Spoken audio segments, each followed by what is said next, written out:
And I'm just going to do an introduction. I think hearing the background of these guys is pretty cool, how they got to be in the Snowbirds, how they ended up here.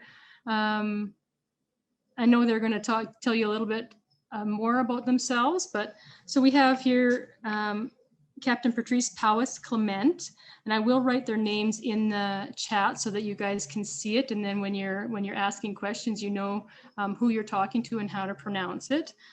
So both him and Captain Gabriel Ferris were both in cadets when they were younger. So I know some of you 4-Hers are in cadets as well as 4-H. So Captain Patrice Powis-Clement, you all should have received a link to his bio already. He's from St. Joseph Island, Ontario. And after his air cadets, he enrolled in the Sault College Aviation Technology program, where he obtained a commercial pilot license with multi-endorsed instrument rating. Some of this stuff, I don't know what I'm talking about, but it sounds pretty impressive. So if you guys have questions, I'm sure he can explain it to you. In 2011, he joined the Canadian Armed Forces under the Regular Officer Training Program. He attended the Royal Military College of Canada, graduating in 2015 with a bachelor's degree in business administration. And after arriving in CFB Moose Jaw, Saskatchewan, he completed flight training on the CT-156 Harvard II and the CT-155 Hawk. Maybe by the end of this, we'll all know what those planes are. He was posted to the 2 Canadian Forces Flight Training School as an instructor on the Harvard II, where he became a senior instructor training new instructors on the Harvard II. So that's pretty cool. And he joined the Canadian Forces Snowbirds in 2020 and brings over 1,800 hours of flying experience in ejection seat aircraft. So thank you for joining us, and you guys can address these guys. I'm going to say you can address them as Captain Powis-Clement and Captain Ferris, but they may tell you otherwise. So Captain Gabriel Ferris, he is from Montreal, Quebec. And after high school, he enlisted in the Canadian Forces under the Regular Officer Training Program as an air traffic controller. He completed his Bachelor of Arts degree from the University of Quebec in Montreal. In 2017, he moved on to public affairs. And in 2018, he qualified as a public affairs officer after completing his course in Gatineau, Quebec. Among his postings, in 2019, he was deployed 5 months in Operation Reassurance, which defends NATO airspace with our allies in Romania, and received his rank of captain.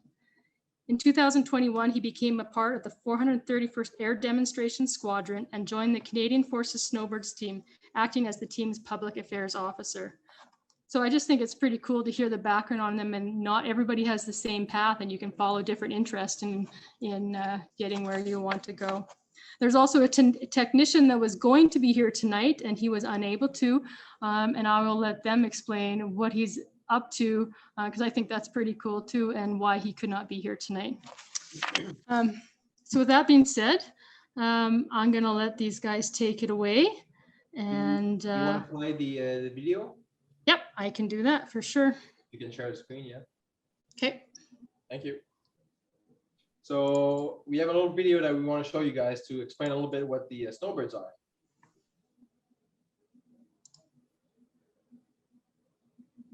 Okay, give me a second. Oh, sweet. Okay, can you see my screen? It says that you've started sharing, but it's still a black screen. Oh, there we go. Right on. Is it there? Yep. Okay. I'll go. I want to do.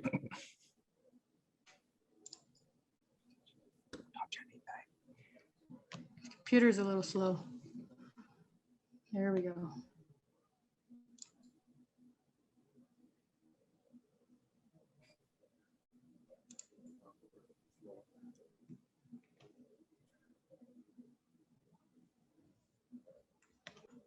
Might be a little bit. I don't know if this is going to sound though.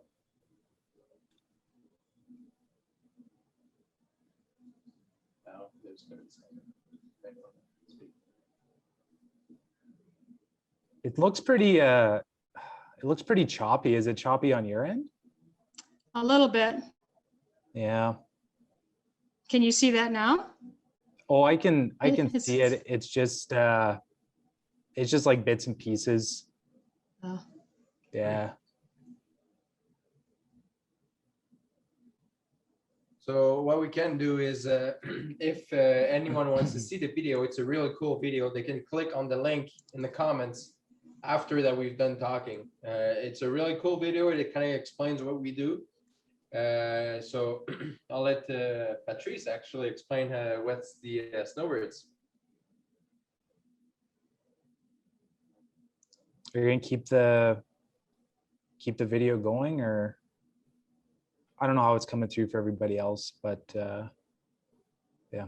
Anyways, yeah. So the Snowbirds is a 9-plane aerobatic jet team, piloted all by Canadian Forces pilots.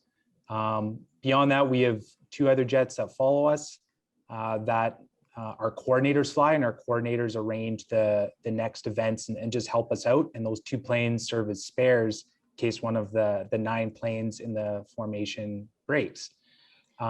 Besides that, each airplane, each pilot flies with their technician. And just as the screen is frozen right there, Can anybody hear you while the video was going? Could you hear him talking? You could? Okay, because I couldn't hear anything, but as long as they can hear you, that's great. Okay. Okay. But yeah, where the screen is right there, it's going to start playing. If you take a look at the jets through the choppy video, you can see, oh, there's somebody with the camera, that you can see that there's 2 seats in it. So when we travel from place to place, we travel with our technicians, and those are the guys you're seeing right there that are working on the planes, fixing them, keeping them in flying shape. All in all, we have, how many people do we travel with? About 24. Yeah, so there's a group of 24 of us that travel along and keep everything going. This is my first year on the team. Started in October, I guess, of 2020. So it's very interesting training regime. Things happen really quick, and you have to sort of keep up with the pace. I fly the number 4 jet. So usually in the bigger formations, I'm the one right behind the boss, and the boss is the lead, flies the number 1, Snowbird number 1. And I'm usually right behind him in most of the bigger formations. It's an interesting position to fly in. At times you feel like you're underneath of the boss's plane, but just like anything else, practice makes you very comfortable with what you're doing. So it almost is very routine for me at this point. We're always striving for perfection, so each flight is not without errors. So we're constantly analyzing our performance to try to improve things for the next show. Yeah, if you guys want to watch that video on your own computers, it could come through maybe a little bit smoother, and it's a really good representation of what we do. Does anybody have any questions for me about anything at all Snowbird related, or about me, or what I did to get there? I actually was in 4-H for quite a while when I was younger. I feel bad. I should have studied up a little bit and remembered what the pledge was so I could say it with you guys. But yeah. Any questions for me about anything? When did the Snowbirds start? Snowbird started in 1971. And how it started was back in Moose Jaw, where a lot of the instructing went on for the Canadian Air Force. A group of instructors got together and basically created this formation team. And since then, we've been flying the same plane, and it started out, I think, as 7 planes, and then quickly grew to 9, and then that's what we have today. So yeah, this is our 50th year, 50th season rather. Pretty special year to be a part of this team for sure, and traveling across Canada and showing everybody what we've been doing for so long. if you guys have any questions, just yeah, you can unmute your screen there and just shout her out. What type of jets do you guys fly? It's the Tudor. So the designation is CT-114. Tudor, it's Canadian-made aircraft. Okay. It's a training aircraft, so it's very forgiving to fly. Very simple plane. But yeah, it's very well maintained. It's very good, and everybody who flies it enjoys it. And even today, I was talking to somebody who knew a former Air Force pilot, and he was saying that was the most fun he's ever had in a plane was when he was training and flying the Tudor. So it is really a fun plane to fly.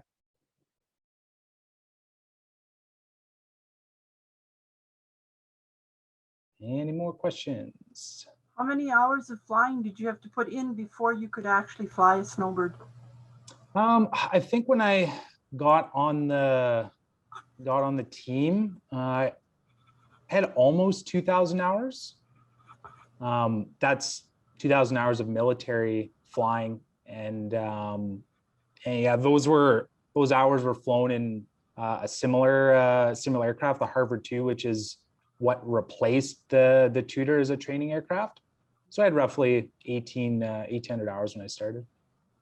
So it wasn't that the plane was just handed over to you and said, go fly.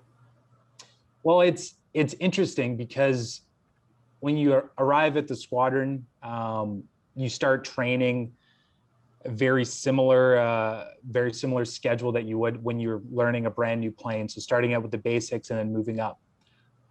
But to be selected as a Snowbird pilot, you have to do a tryout. And that tryout's very interesting because when the team first started out, that's all people would fly on was the Tudor for training. But then switching over to the Harvard II, which is what I've flown, I went to go do a Snowbird tryout, which is flying in formation. And I've never flown the Tudor before. So it's doing very advanced things in an airplane you've never flown before. All the mechanics and all the basics are in your mind because you've done it before, but you've never flown that plane before. So it's a big step to learn everything and to perform and show that you are able to be a Snowbird pilot. And that's one aspect of the tryouts that makes it pretty stressful. So when you're in formation, approximately the distance between all the planes, can you tell us what the distance is? In my position, I can get up to a couple feet from the boss.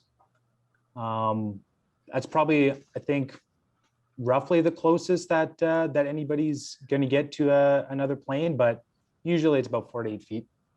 48, you said? Sorry, 4 to 8 feet. Oh, 4 to 8. Okay. Yeah, because you're always very close. Yeah, that's right. Yeah. But you're having fun. What's that, sorry? But you're having fun. That's right. That's all that counts, right? For sure. So I grew up just on the flight path of CFB Trenton, and every year we had a giant air show, and the Snowbirds were generally there. It was like the highlight of our town. Right. So, I mean, the Snowbirds have been doing amazing things for a long time.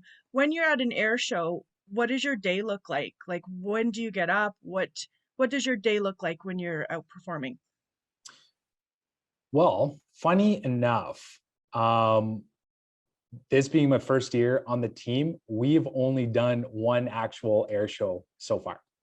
Our next one is coming up in Camrose, but from my understanding, usually the Snowbirds are the closer that's usually what they call it. So the last one to perform at an air show.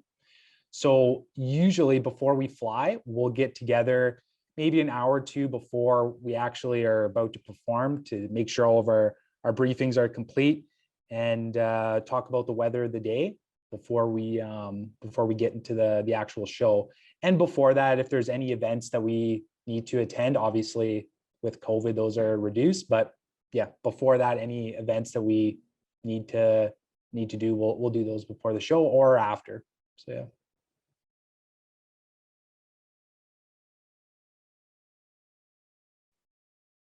Any other questions? How fast do they go? So the top speed of the Tudor is 412 knots. Miles an hour wise, it's about double that or so. Or sorry, kilometers an hour wise, it's about double that or so. Sorry. Yeah. Has there Yeah. ever been a girl snowbird? There's been 2 so far. That's right. And the last tryout that we did, there was another girl that's been selected. So she will be on the team, maybe not next year, but maybe the year after that. I worked with her instructing in Moose Jaw, and yeah, she's a great person. We're going to be really happy to have her on the team when the time comes. I'm sorry, you said so many knots, but I didn't catch that. It clicked off or something. In The speed. kilometers? The speed you were going to the young fella. The knots is about 400, and that's about 800 kilometers an hour. Okay, thank you. Yep.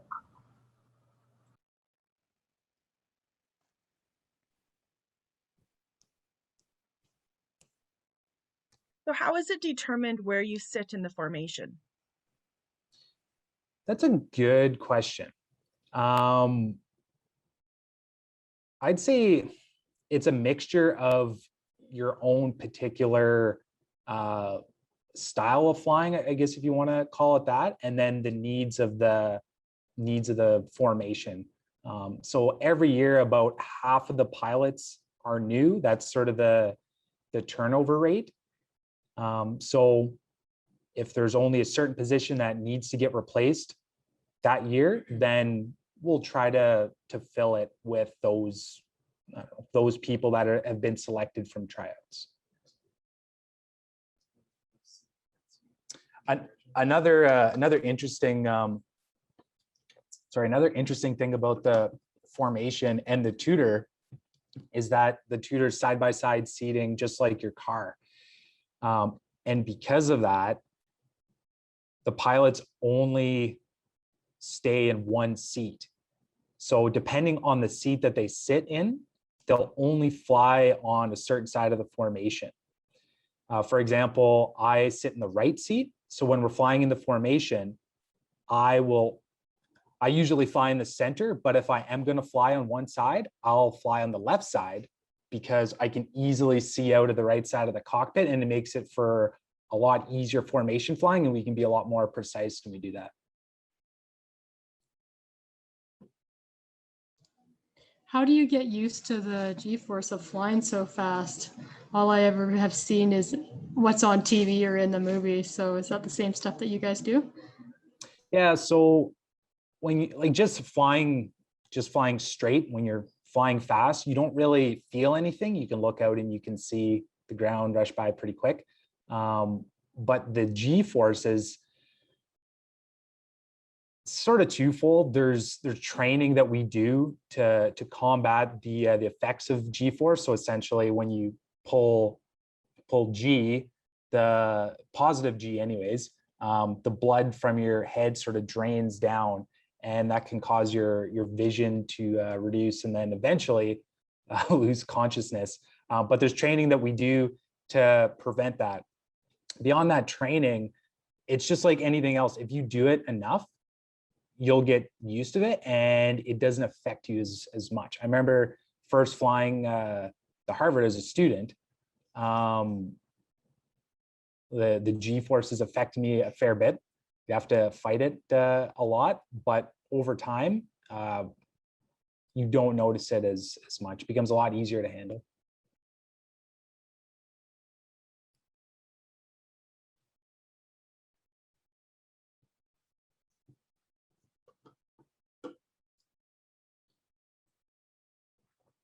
Any other questions? Caleb, do you have a question there? Are you trying to figure out how to unmute? No? Okay.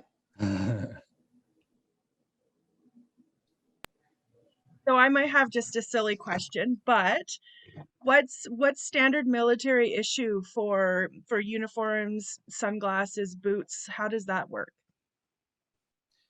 Um, that is a good question. There's people that that we have back at the squadron that that deal with that kind of stuff. So they have a budget that's allotted for us because we use stuff that is not standard issue. Like not everybody gets gets a red flight suit. So yeah, there's somebody back at the squadron that deals with all that type of stuff. So it'd be just like our kids in school. You are responsible for making sure that what you have you keep well and that sort of thing, right? Oh, exactly. Yeah, definitely 100%. And when we're on the road, is the stuff that we wear every day. This is our work clothes essentially. So yeah, it can get used and abused a fair bit. You just got to make sure you look after it and keep it looking presentable. So we have a question in the chat. Do you train more than one show or routine in a year? And then I don't know if you, then the one about a woman pilot, you mentioned there's another woman pilot who has been selected, but might not be part of the team for a couple of years. What is she doing in the meantime? Yeah, those are both good questions. For the first one, we have our main show, I guess, is called it's called the High Show, and we train to that all year, and that is the more complex one.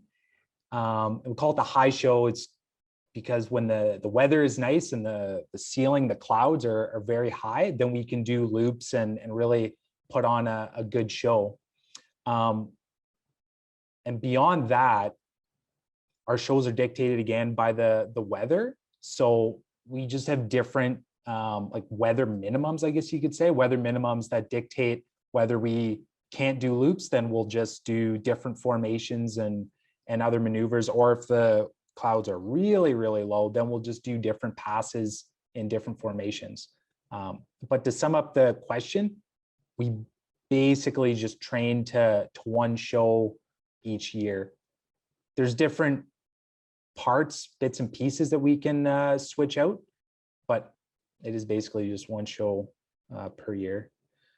And for the second question, so what we're trying to do, this is actually, it's just started recently, but what we're trying to do is we're trying to increase the number of pilots that we have on the squadron. So when we do tryouts, we won't just accept people for the next show season. We'll accept people for a season or two down the road.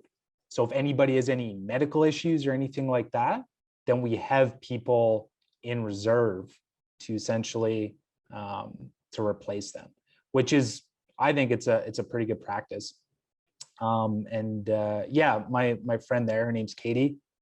She's working in Moose Jaw as an instructor right now until she comes to join the team. Usually, again, that ties in well with what I was saying.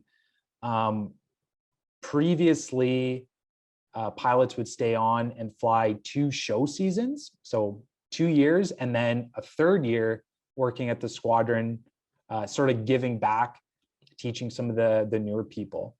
But we're trying to increase that to maybe 3 show seasons, so 3 years, and then another year or 2 back on the squadron. And again, that's just sort of helping with turnover and people building their skills.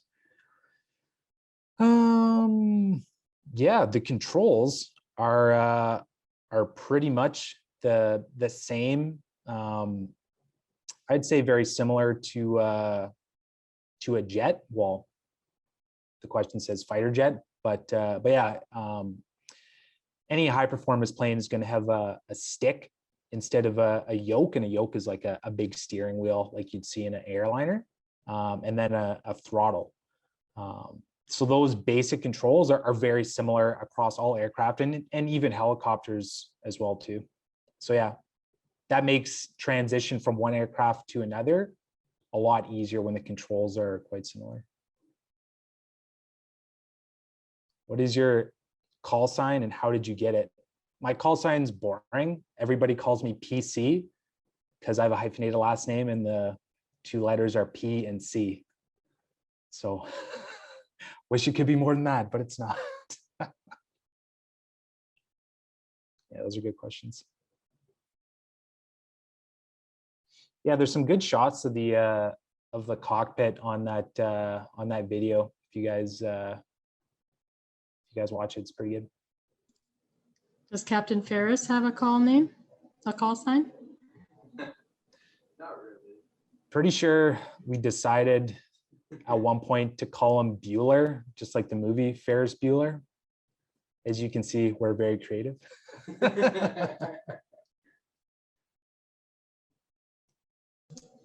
So it really surprises me that I wouldn't say turnover, but the pilots change so often. And you think for doing what you guys do, and it's so dangerous that you guys would work together for a longer period of time.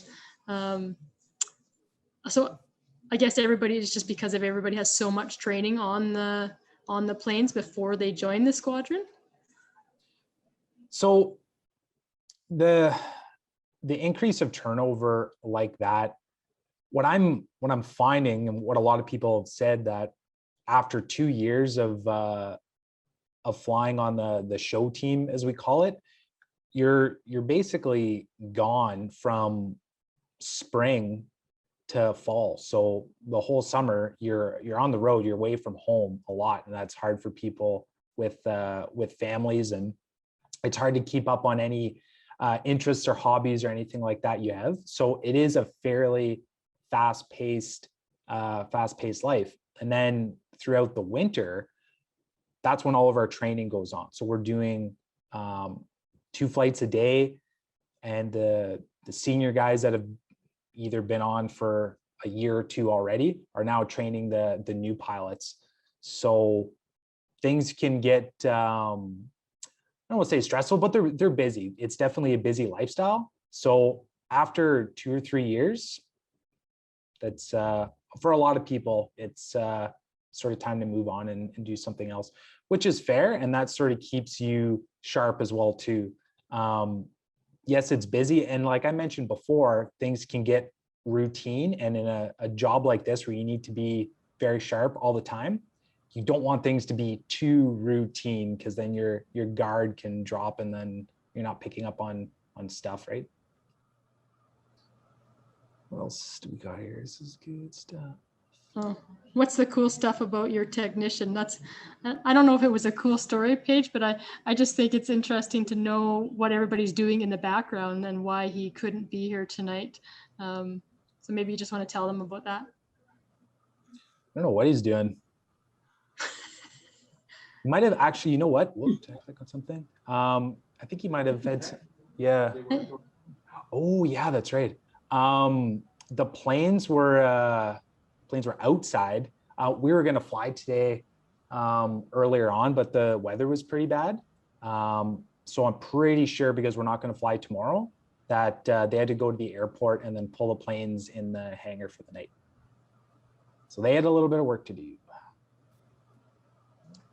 And do they do that just like they do at the airport, where they have the little tow cart that hooks to the front of the planes and pulls them around? Yep, yeah, and they're not the heaviest planes ever, so you could probably get half a dozen people on it and just push it by hand. So after your 2 years or 2 or 3 or 4 years of flying with the Snowbirds, what will your job be going back to flying what? In my case, it's open. Not exactly sure what I'll do next. We have a squadron in Yellowknife that flies Twin Otters, and I think that'd be a pretty cool job to do. But yeah, as of right now, it's open, and I'm I'm just starting out at this, so I'll try to enjoy it while it's while I can, I guess. Enjoy it while I can, and then when the time comes, I'll make a decision of where I'm going to go. Good luck. Yeah, thanks. Yeah.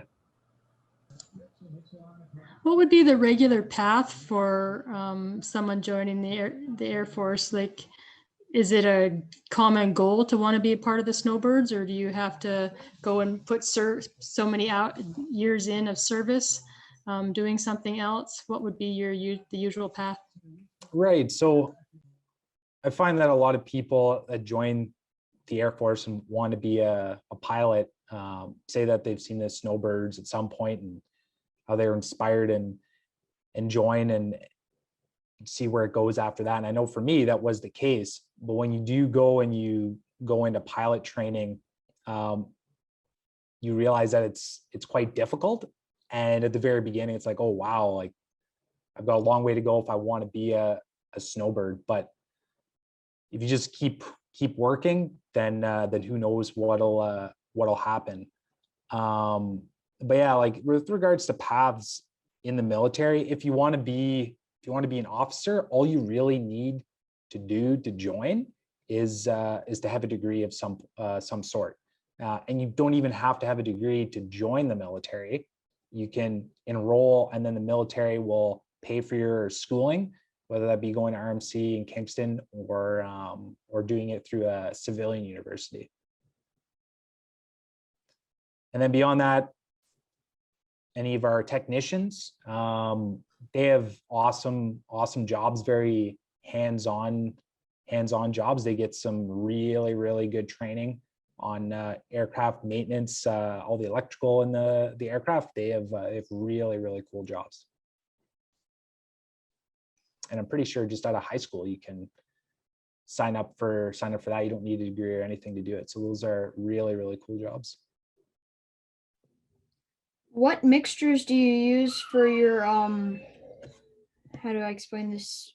The mist that you shoot? Yeah, that's diesel. That's it. It's just diesel. If you look at the video or any pictures of the tutors, there's 2 tanks underneath of it, and those are just filled with diesel, and the diesel is pumped into some lines and they go out to some nozzles that are at the tailpipe of the tutor. And we use some switches in the cockpit to activate it, and all it does is just shoots the diesel mist into the tailpipe, and that's what makes the smoke. What has been your greatest challenge in becoming a Snowbird? I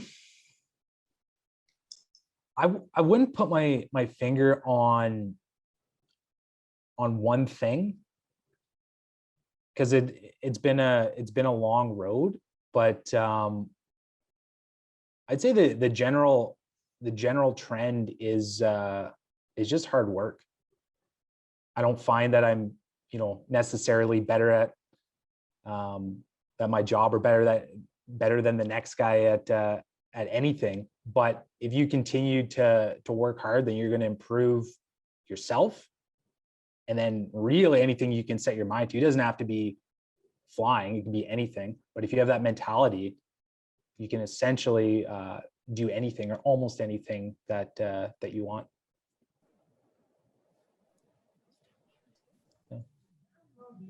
There's a question here. You mentioned earlier that you did 4-H as a kid. What kind of 4-H did you do? I did a bunch. I grew up on a farm, and probably the reason why I did 4-H is because my mom was a leader in it. But yeah, I did a bunch of different animal ones. Did a few cooking ones, and I always enjoyed it. It was good. All the local kids were in it as well too. So yeah, it was a really good community experience. I really enjoyed it. There's another one from Landon. If you were not a pilot, would you still be in the military?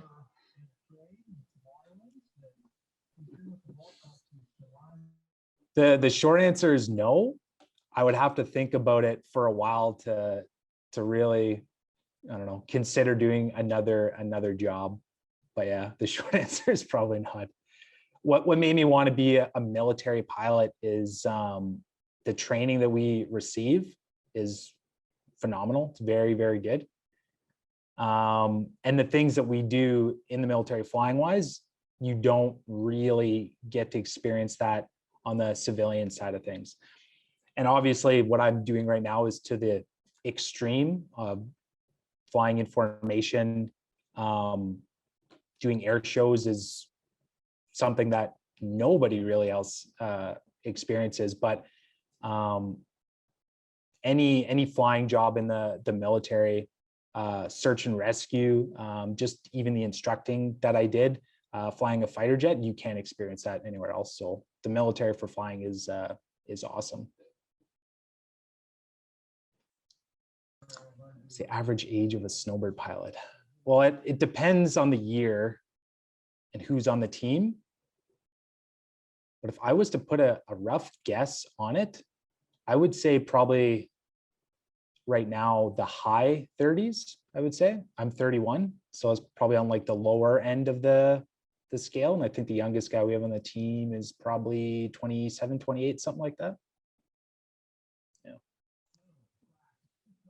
Do you guys get to fly with other squadrons around the world ever? Is there any collaboration on that, or is it all only with you yourself? In the past, the team has done some flights with the American demo teams, the Blue Angels, the Thunderbirds, and there's some really cool pictures of them in formation all together. Some really cool stuff. I do not have my own personal plane, but I wish I did. The closest thing that I have to my personal, or wait, are you talking about my a personal plane on my own, like on my own time, or like Snowbirds wise? Because Snowbirds wise, I have a plane with my name on it and a number 4, so that's pretty cool. But I don't have my own personal plane for recreational use, I guess I should say. How big is the cabin in the plane? It's pretty small. Yeah, especially when you're sitting 2 people in it.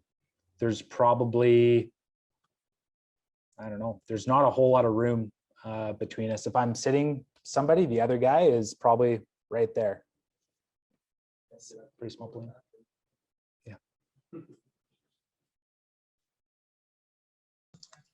So you have training in ejection seat aircraft. Like, do you actually practice ejecting from the planes?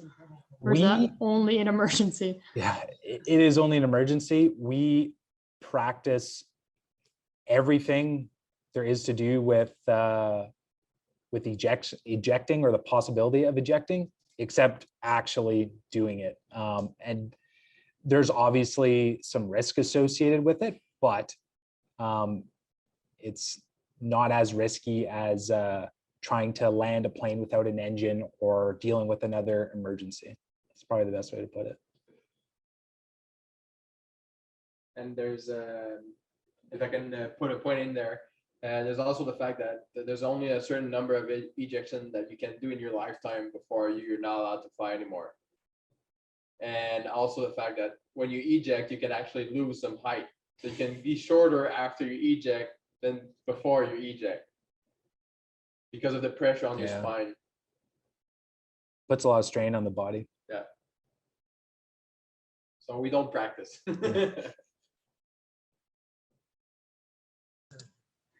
So what did you guys enjoy most about your training? What aspect of it?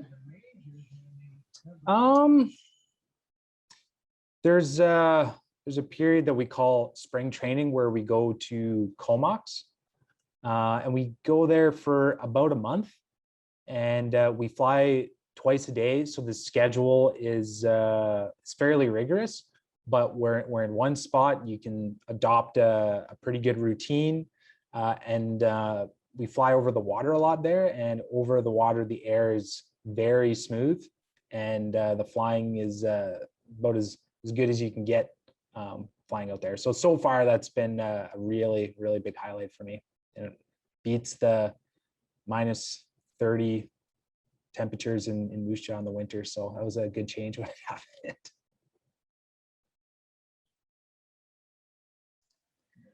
What's the longest you've flown in a plane?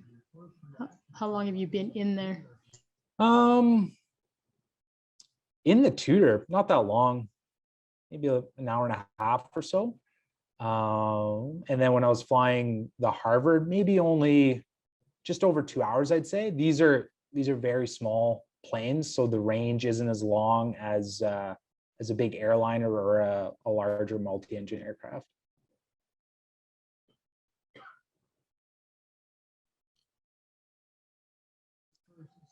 What would be the difference between the two, the Tudor and the Harvard? So the Tudor is a jet, and the Harvard is a propeller aircraft. Other than that, there's not a whole lot of difference. They're both designed as training aircraft. You can fly a little bit further in the Harvard just because the fuel economy is better in it. The Tudor, and being a jet, burns gas really quick. I just brought up a picture. I'll share my screen and you can tell us if it's the right plane here.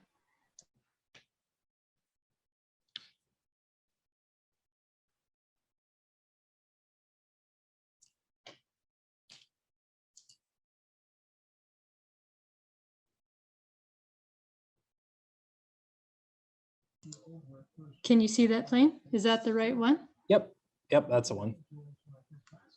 Okay. That is the one. And then Tudor, T-U-D-O-R. It's T-U-T-O-R. T-U-R. For sale. Huh.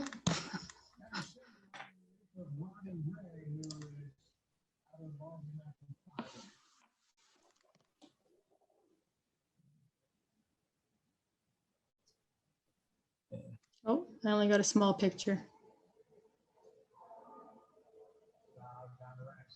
That's it, yeah.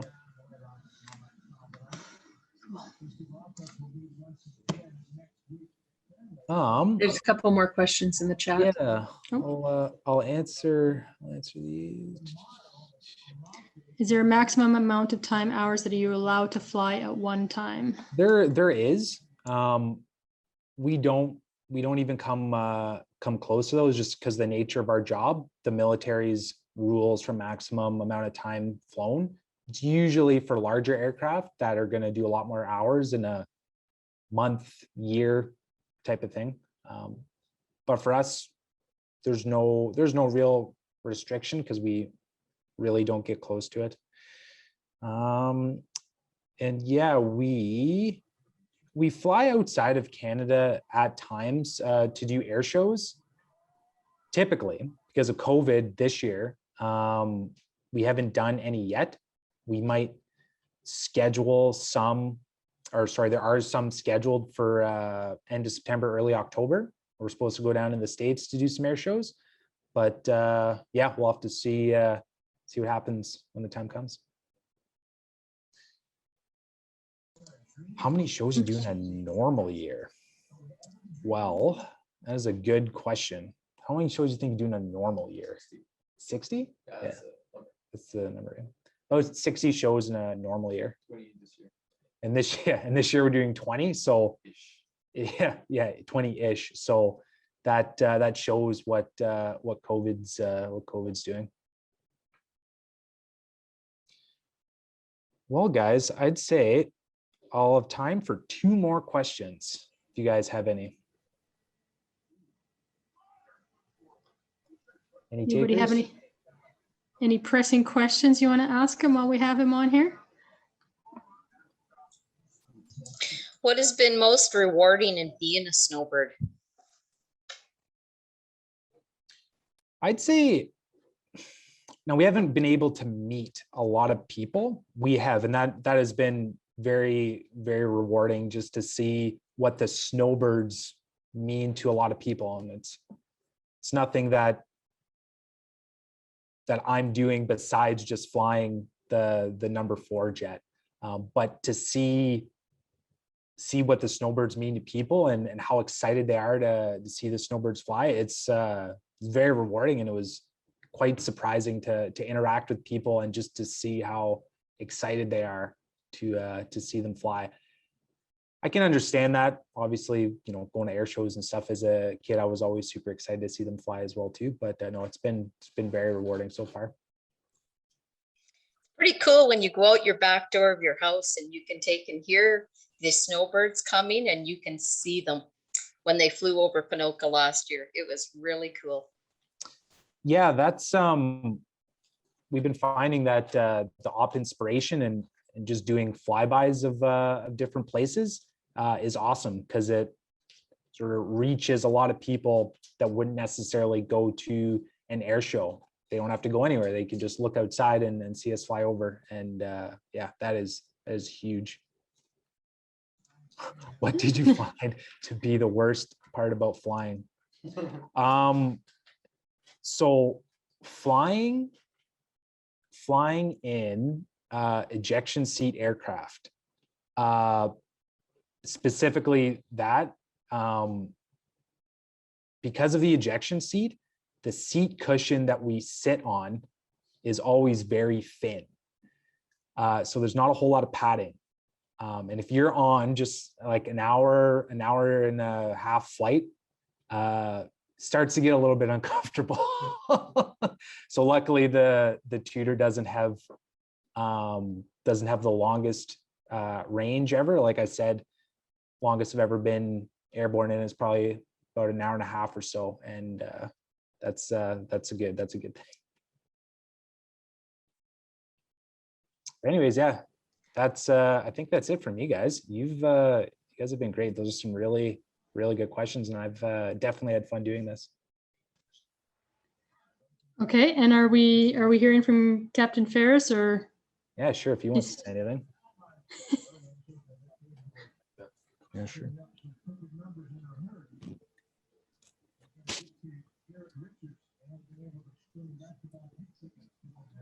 I couldn't let you get away just being in the background there. Oh, that's fine. I mean, he's been talking pretty much for answering all the questions that you guys have, but like I can still answer a couple of questions if you guys need.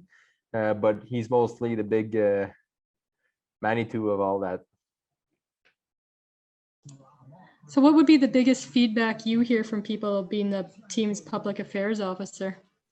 Like, I mean, the Snowbirds have been here for like 50 years, right? So it's like these days, it's a Canadian icon wherever we go, and it's not like we're proud to be wearing the suit, but we're borrowing the suit. It's something that belongs to Canada, and it's an image that we show, and it shows everywhere we go. People are super like happy. I've heard people telling me that they cry when they see us. It brings back memories of when they used to go to air shows with their dads when they were kids, and like it's more than just us right now. It's an icon that we're moving forward with. How many people that are on the call here have you seen the Snowbirds in action? And there's a question here. Just put in the chat. Yes, if you have. No, I'm not a pilot. I'm the public affairs officer. So I'm the person that takes the pictures, talks to the journalist, posts pictures on Facebook, Instagram. I'm the person that's the face of the Snowbirds sometimes. And that's kind of why I wanted to read their biographies to you guys, so you guys can see that you don't have to want to be a pilot. You don't have to. You can have different interests and still be involved. So we have pilots, we have technicians that repair the aircrafts, we have public affairs officer, we have logistics officer, we have maintenance officer, we have logistic people on the road with us, following us. We have truck drivers. So you can be with the Snowbirds and have a lot of background and lots of different stuff.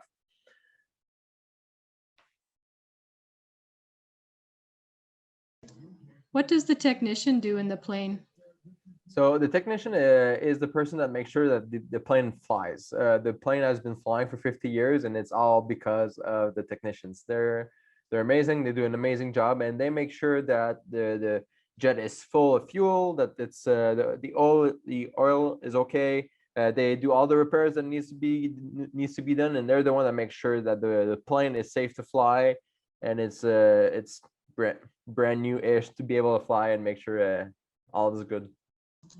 So did Captain Powis-Clement say that they fly in the plane with them? Yes, exactly. So, so we have 9 technicians that flies with us. We have 1 tech coordinator that's also with us. So she's repairing the jets, making sure the jets are fine too. But she also films every show.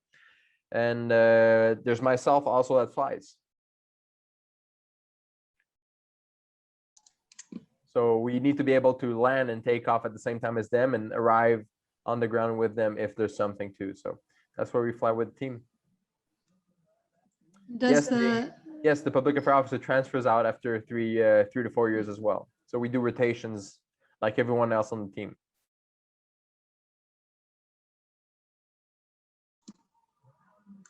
Does anybody else have any questions for Captain Ferris? I really recommend that you go, maybe the video is on the top. I'll see if I can reshare it.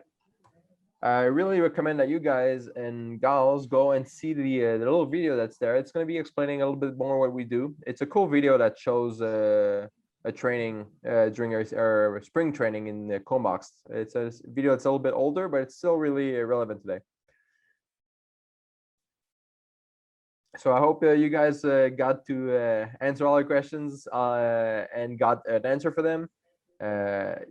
Go see the video, and if you don't, if you want to know more about the Snowbirds, you can always follow our Instagram page and Facebook page, and we'll answer all your questions. Can you put your Instagram and Facebook in the chat there? And then people can copy it. So while you're doing that, thank you so much. If anybody wants to unmute and just say thank you to these guys. It was a great opportunity to hear firsthand from the pilots that we all look up to and look forward to seeing each year. So thank you very much, guys. Thank you. Thank you. Thank you very much. Thank you. Welcome. Thanks. That's awesome. So if you guys just want to stay on, if you want the links to their Instagram and Facebook, you can just stay on. Otherwise, everyone have a great night. Thanks for joining us. There you go. So Facebook, Instagram, and the video is there. Bye. Bye. Thank you. Night. Thank you.